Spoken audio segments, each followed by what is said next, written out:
I think pausing and reflecting and taking a step back is very important. It is important. It is important. And being less impulsive. Just not emotional. Yes. Yeah. I'm very emotional. So me too. I'm spicy. But I'm learning how not to be spicy, because if I'm trying to negotiate and I just start to, and I let my emotions get into play, I've already lost that deal. Of course, completely. Yeah, or just talking to a friend, because it's all negotiation. You're talking to a friend, you're going back and forth, you're trying to influence the person a certain way, and then at the end of the day, you lose control of yourself, and you don't achieve that goal anymore. Yes. Yeah. So maybe I think it has influenced you in your negotiation if you're more calm. Maybe. Welcome to Negotiation Secrets with Dr. Gloria Esomeme. It is the #1 negotiation podcast for professional women. In this show, we talk about topics that give women leverage to negotiate for the salary and work conditions they deserve. In each episode, we bring guests from different parts of the world, different stages in their careers, and from diverse backgrounds to share their journey and experience. I am your host, Dr. Gloria Esomeme. I'm an internal medicine physician. I have a master's in global health and a PhD in health services policy and management. In this episode, I have Michele "Cade" khelifi. She's a calligrapher from the UK. She's worked all over the world. She has a very diverse background. It transforms writing into something emotional, and it's abstract, but then you add emotion to something that's abstract. So can you share your journey, how you got into calligraphy? Yeah. So I was a graphic designer for 20 years. So I studied graphic design at art college. So writing stories for people, writing brand stories, writing statements. And I kind of was fed up with writing other people's stories. So I got back into me and introspection. And my dream was always to be a fine artist, but I had to be more commercial. So I got a job as a graphic designer to pay the bills, but always writing on the side. I loved writing as a kid. I went to a French school, so handwriting was very important in French schools, how you hold your pen, how you can write pages and pages of writing. You know, it was a subject matter, writing. Yeah. So I think this is ingrained in me. I had always a complex of, my mom was always telling me I hold my pen wrong, or, you know, like the flow of the... Yeah. So from going from graphic design, writing other people's stories, I went into my own art, and it happened just to be, I was writing statements. That's from the branding side. But instead of typing the statements, I would write them. So then I saw the emotion in the actual action of writing. And for me, handwriting is more than something pretty. It's something that translates personality. It's something that's human. Yeah. It's got emotion. It's got rawness, and it's very individual. So you could copy a handwriting, but it'll never be the same. It's your emotion that goes through the pen onto the paper. So it's kind of become my emotional, like, expression, translator, you know, like the ink to the paper. So if you look at what you write, so you can look at 2 different calligraphic designs that you've done, and you can tell the emotions you felt when you wrote both. Maybe from the words used, or because it's a whole mix, right? It's not just, you can see it's my handwriting. So in all my pieces, you can recognize my style through my handwriting. Yeah, there might be a stroke that goes a little bit thicker when there's more emotion in it, and it's layers of text. So you can kind of feel the emotion. That's my aim, is to make it more of an emotion rather than a lecture, you know? Like, I don't want people to read the stories. I want them to feel them.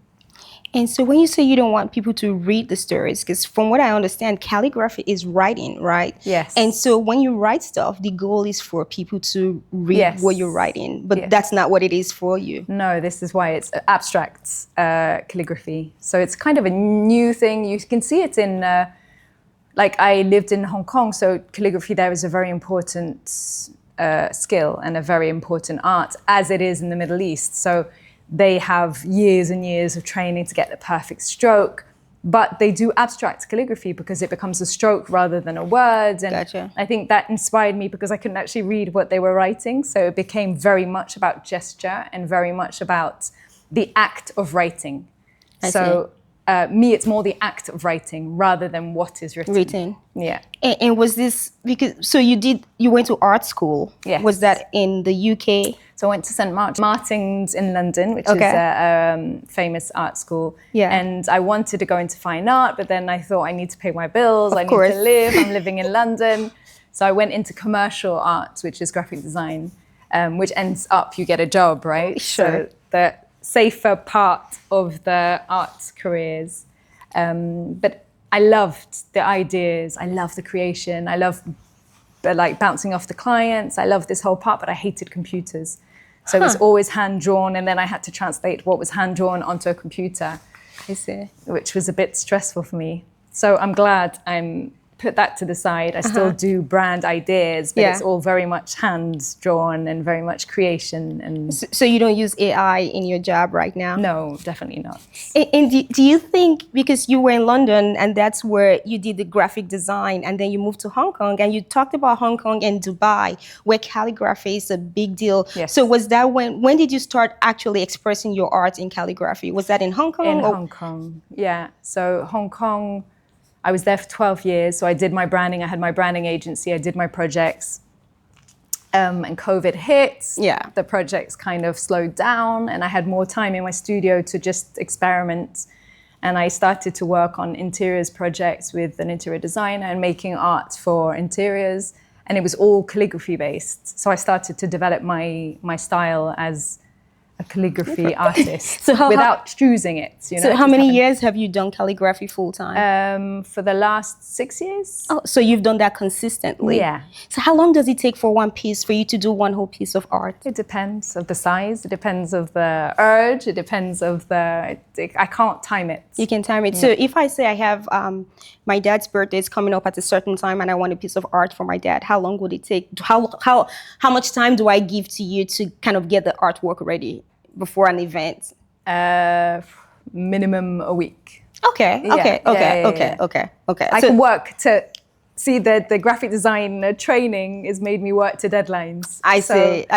I've got this planning. It's not just when the inspiration comes. I have to work to a brief. I have to work to an order, right? Correct. If people ask for something for a certain amount of time, you know, like I need to work to deadlines. So what's the most interesting piece of work you've done that you know, I don't know how it is for art, but for medicine and for coaching, which I do, there's some moments I can never forget. Yeah. There's some patients I can never forget. There's a time with a client I can never forget. Is there any piece of work you've done that I would never forget that work and all the love and all the emotion I poured into it? No, because I think every single piece for me is, if they're for myself, they're very personal. So at the moment I'm working on a series of work which is very personal to me. It's on the birth of my last child, which was very traumatic, and I nearly died. So this is a big key, and it kind of is when I started really doing my art. It was a moment that kind of pushed me to do what I really felt I needed to do. So this was 6 years ago, and it's something that I don't want to forget. So when I'm doing my personal art, it's always a thread throughout the work, like the letting go, the trauma of it, the layers, that we're all broken somehow, whether it's something quite traumatic like birth or a relationship, or there's trauma in everyone's life. We all have trauma. And we're made up of lots of layers, and we're trying to stitch them back together and have this facade, but underneath there's a lot of vulnerability. So this is something that's coming across all my projects. So if it's this is what I'm working on now, so my personal series, or if it's a commission, there's stories, right? If you were to order a piece from me, I'll get into you and your energy, and it will come through in the piece. So there might be a story that was very important to you, which will come through the stories and the words that I'm using.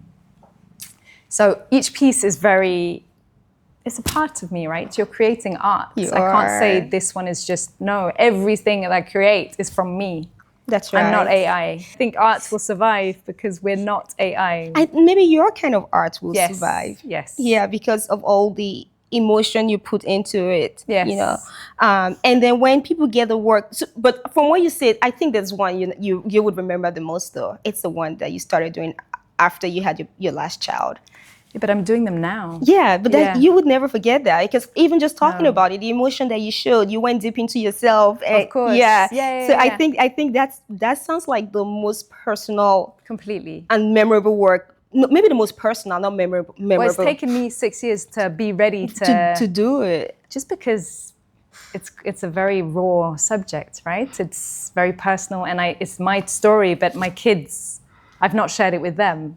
So the fact that I'm starting to write about it, it's going to start to be a conversation that we can, like we're going to start talking about it at home, or if I show it to the world, I'll start talking about it. So it's like now I feel strong enough to talk about to it. start writing it. Do your kids do they have like very good handwriting, or They do, actually. So do you think it might be an idea to have your kids join you, like your last child, like write on the piece? do on it, just because he's a boy, right? Yeah, because it's part of his he's story. got the least nice handwriting. But he's still 6. He's still 6. He can still improve. So I had a guest once who said he negotiates with himself. Yes. And what he meant by saying he negotiates with himself is if he has a decision to make, or if he has a deal he needs to make, then he sits down and then he goes through all the likely options, and then he comes to terms with whatever could happen. So he could go, it could be this way, all right, I'm okay with that. Things could go this way, I'm okay with that. So he kind of negotiates with himself and comes to terms with all the likely possibilities, and then he goes out to negotiate. So your process involves many layers and design decisions. How do you negotiate with your creative instincts when you have multiple options? I think it's a constant negotiation when I'm writing and when I'm revealing or concealing. So the whole thing about my work is how much you're willing to share, how much you're holding back, which word should really come out, which one I should hide. So it's a constant battle of openness, or, but I think in terms of the aesthetics, I'm negotiating with perfection, I think. Is it good enough? Is it finished? Like, I'm negotiating with that. If it's sitting there for 3 months, like a piece that I'm working on, I have to negotiate with myself to go, okay, move on. That's done. That's enough. The moment's passed. Don't go back on it. But what guides that final decision when you're like, we're done? It's a gut thing. It's a gut I think thing. I have to follow, and I think we all need to follow our intuition a little bit more. So now it's, okay, I'm not going to force myself to do more. Gotcha. Like, I just have to follow. The piece is done. Like, khalas. And what does khalas mean? Stop. Enough. And that's in Arabic. So this is me going backwards. So but you've lived in Dubai, but do you have any Arabic? Because your name is Michele, obviously, and you schooled in the UK. Yeah. So do you have any? So and your last name, you have like two. You have. Yes. So cade is British. Yes. So my dad was British. Yeah. My mum's French Uruguayan, but I married an Algerian. So the khelifi is Algerian. Okay. So it's my adopted culture. Is that adopted, or you married into it? I did, but it's become very much mine. I've kind of ingrained into it. But yeah, it's a beautiful culture. It is. Do you speak Arabic? No. Do you write I'm Arabic? going to. No. I thought about it. Should I do Arabic? It's not me, though. It's not like it would be forcing something, even though I think it's so beautiful. And maybe I could do a collaboration with a Arabic calligrapher. Yeah. But it would not feel genuine if I started to write in Arabic. Like, I have enough languages. Like, I have French, Spanish, and English, and that's core to me. So for each work, how many languages do you? It depends. Like, I did a piece for an Argentinian Filipino couple, and it was mostly in Spanish. Or if I'll do one for French, it'll be in French, but yeah. But we still can't read it anyways. So yeah, you'll see some words. Oh, we'll see some words. Because I was thinking, if we can read it, then it doesn't really matter what. No, you can read the language. You can see it's English or French or Spanish. And you don't do any of the strokes from Hong Kong, from the. No, but I use the inks and I use the brushes. Okay. So it's a layer of my practice. I see, and so. You have this idea, and then you start to write. Yeah. And you start to write, and you start to write. And I think that also translates to life. because we negotiate. This podcast is called Negotiation Yeah. Secrets, and my take on negotiation is we negotiate every day, every single day. You don't have to be like this board, this big businessman, this CEO to negotiate. You negotiate with your kids. You negotiate with. Before we got here, we went back and forth. We did some degree of negotiation. Yes. So how do you apply your art to real life, or is there any relationship with how your art has influenced how you go back and forth in trying to achieve things, in trying to negotiate? I think my art is kind of influenced the way I look at life now. The more I get deep into my art, the more I'm patient, the more I take a step back, like I would for a painting. Which direction is it going?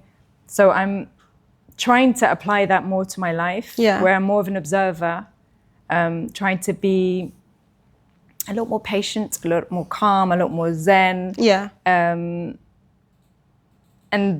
I think my view on, I don't know actually.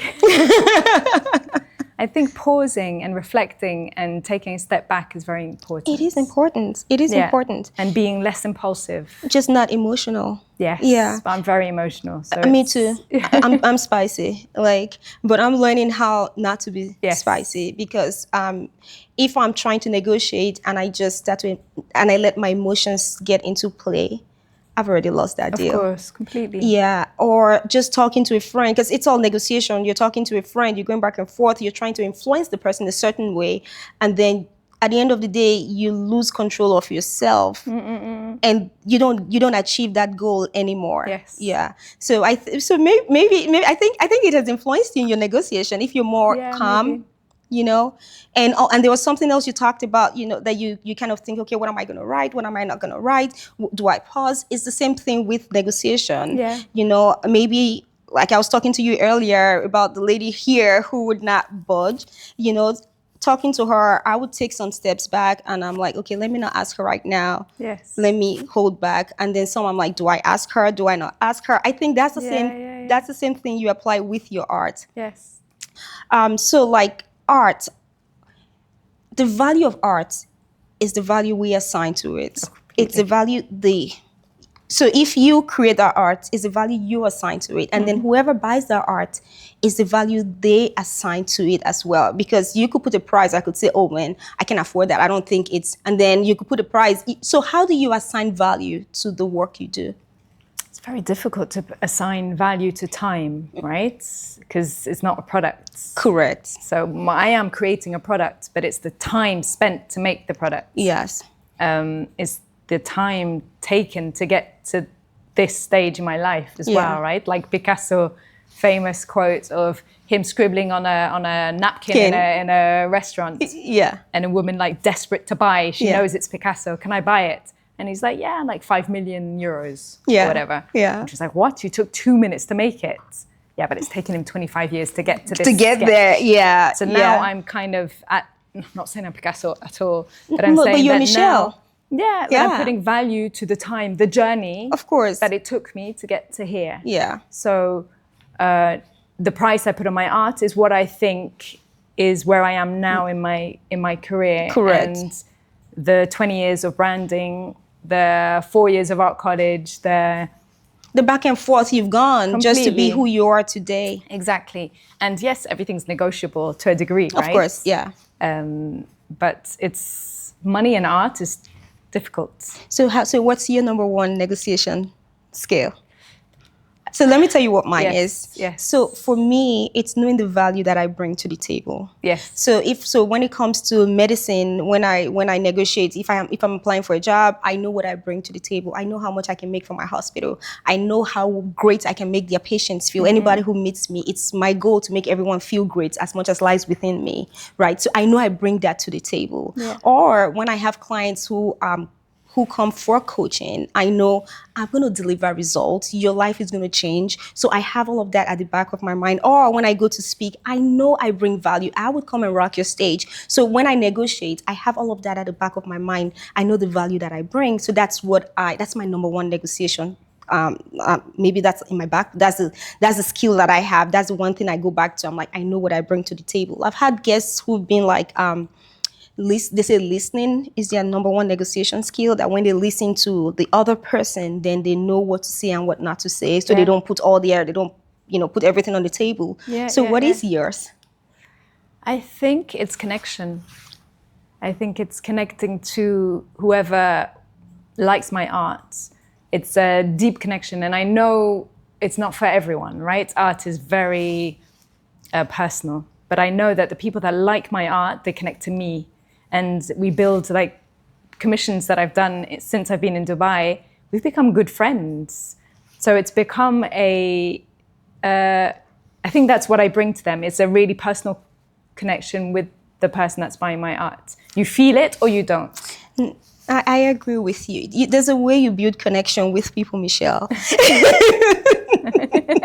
Like, people meet you and immediately they feel like they've known you. They feel like they're your friends. Like, when I think about you, I haven't known you for long, but when I think about you, oh, my friend Michele, that's what it's just the genuineness that you bring. There's no facade with you. You're just like, this is me. I'm Michele. I'm not trying to be Picasso, but you're just yourself. And I agree with you. And it makes people, it endears you to people. Yeah. And I think the more people like you, the more people want to do business with you. Yeah. Okay, so for my listeners, maybe if you're trying to add more arsenals to your negotiation kit, so maybe just developing connection with people, that might be something that may get you your next deal.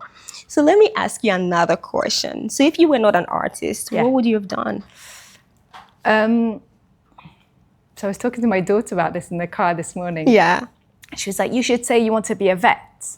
Because I wanted to be a vet as a kid. Oh. And she was like, because every single animal, whenever there's an animal, it runs to you. Oh. Like, I have a connection with animals. But that's not what I would do. I think I would like to be something with energy, and I did kinesiology in Hong Kong a few times. So it's energy healing. Yeah. And I really love that. So I would love to do something with women and wellness and energy. I don't know. Well, like, when you were a child, what did you want to be? A vet. No, like, that was as a kid. Always art. It was always going to be art. Like. So you're living your dream. Totally.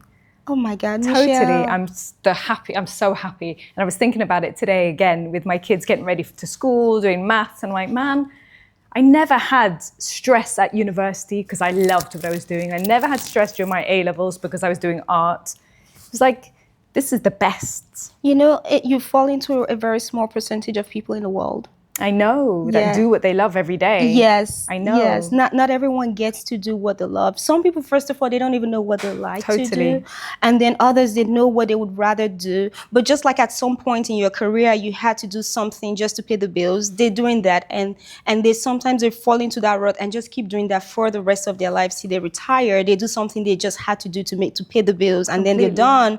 And they feel like, well, life is over. I can't start all over again. Completely. Do you think people can start all over and pursue what they really like at some point in their life? Do you know what? It's the financials that hold you back, I think. Yeah, it does. It's the risk that you take to follow your dream. Yeah. As you say, you have a mortgage to pay, you have school to pay. You have to eat. You have to eat. So it's like I was still doing my graphic design at the same time, right? Yeah. To kind of have an income. Correct. Jobs that you don't talk about, jobs that you just need to do them. It's income, and then the art picks up, and it makes you so happy. It does. So if you can follow what you want to do, of course. There's some degree of sacrifice in really Completely. Yeah, because like you don't go on holiday so much, or you don't. Like you're gonna have to weigh out what you're gonna, the efforts you put into the career that you choose. Right. But it's a luxury. It is a luxury, because I wanted to be a lawyer when I was younger. But my mother, who is a nurse, she encouraged me to be a physician, and to me, it's the greatest honor of my life to be a doctor. But at the end of the day, I find myself advocating for people. Yeah. So I'm going back to you're doing it, yes, essentially. Yes. So now I'm doing what I absolutely love. Yeah. I'm doing just talking to women, just giving them their power. Yeah. It's not. I take that back. I don't give them their power. I just show them where it is. I'm like, it was always there. I just help them uncover those layers. Yes. And I'm like, you've always been a superstar.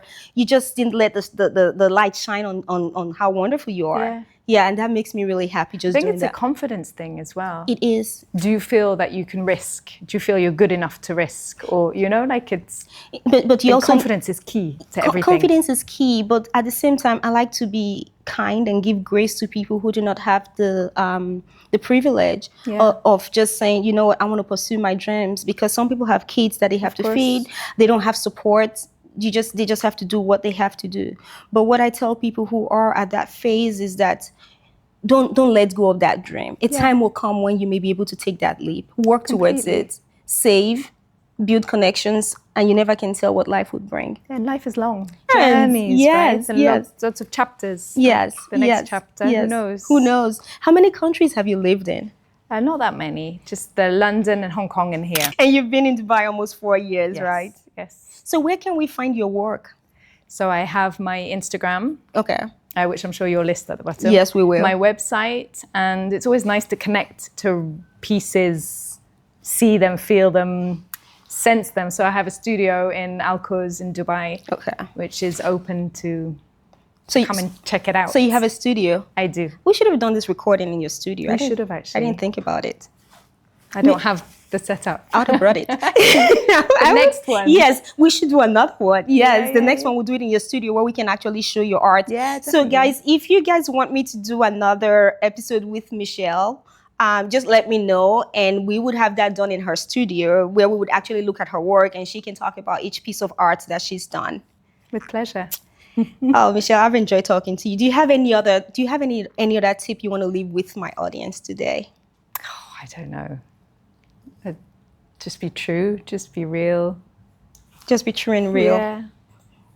That's important, because sometimes it's hard for people to be true to themselves or true. You feel like there's a way this world wants you to appear, and you put on the facade, that mask, and then you come out and no one knows you because you're not showing us yourself. You attract, I heard it on the radio today, if you behave a certain way that's not your truth, you'll attract people that are not matched to your truth. Correct. Right? So then you'll be surrounded by people that are not right for you. It's misaligned. Yeah. Completely. So if you're true from the start, the true people will find you and you'll be like, lift you up. That's right. Because they may end up lifting the wrong person up because they thought they had one person. All right.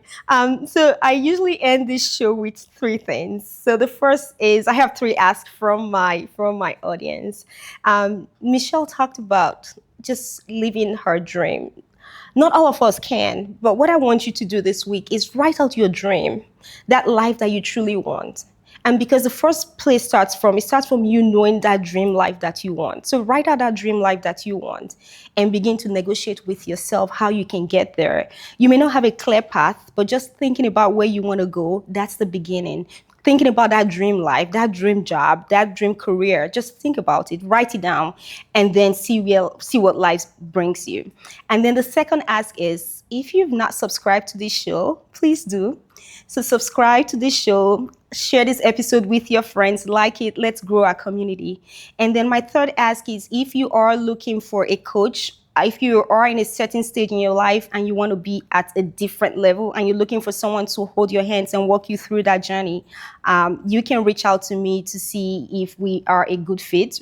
You can send me a private message or you can comment "coach" in this episode and I'll reach out to you. And you know how I leave you guys all the time. I strongly believe you have the potential to be great. Go be great. Thank you.